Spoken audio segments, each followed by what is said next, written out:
কল্যাণী সীমান্তে গুলিবিদ্ধ যুবক। ঘটনাটি নদিয়ার কল্যাণী থানার সীমান্ত এলাকার ঘটনা। আহত যুবকের নাম অজয় মাহাতো, বয়স 30।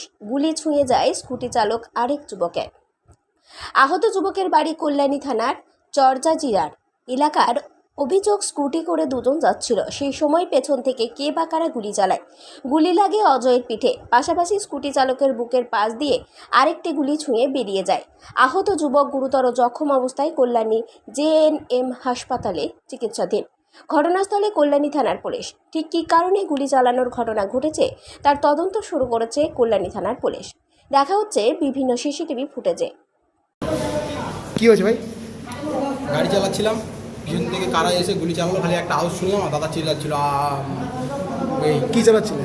Bike চালাচ্ছিলাম scooty. কে ছিল তোর সাথে? আমার সাথে দাদা ছিল একটা। তোর নিজের দাদা? না না, এমনি দাদা। কি নাম তার? অজয় মাহাতো। সে কি কাজ করে? তা বলতে পারবো না কি কাজ করে। দাদা বলছো, দাদা কি কাজ করে জানো না? না, জানি না। তুমি কি করো? আমি কাজ করি। গুলি কোথায় লেগেছে? দাদার বুকে লেগেছে।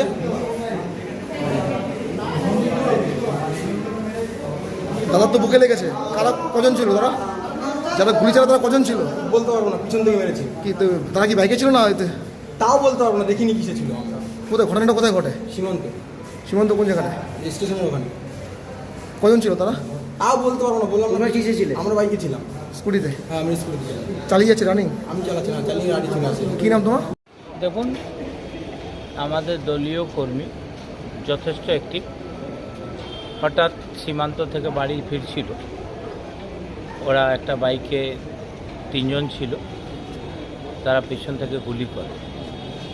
গুলি করার পর ওরা পালিয়ে যায়। আমরাও প্রশাসনকে জানিয়েছি।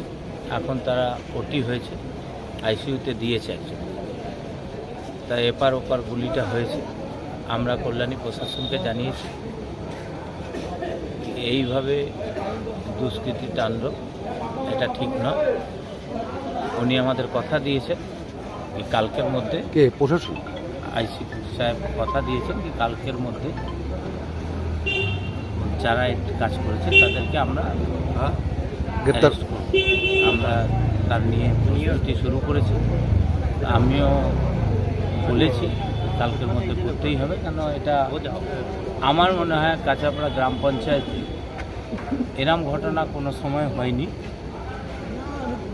এই ঘটনা হঠাৎ করে কারা ঘটালো সেটা নিয়ে এবার আমরা প্রশাসনের দাবি।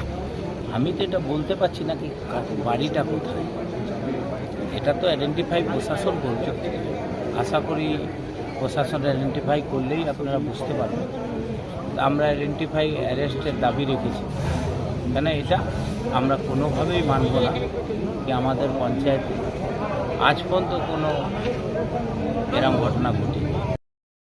নদিয়া থেকে নিজস্ব প্রতিনিধির রিপোর্ট, 99 নিউজ বাংলা।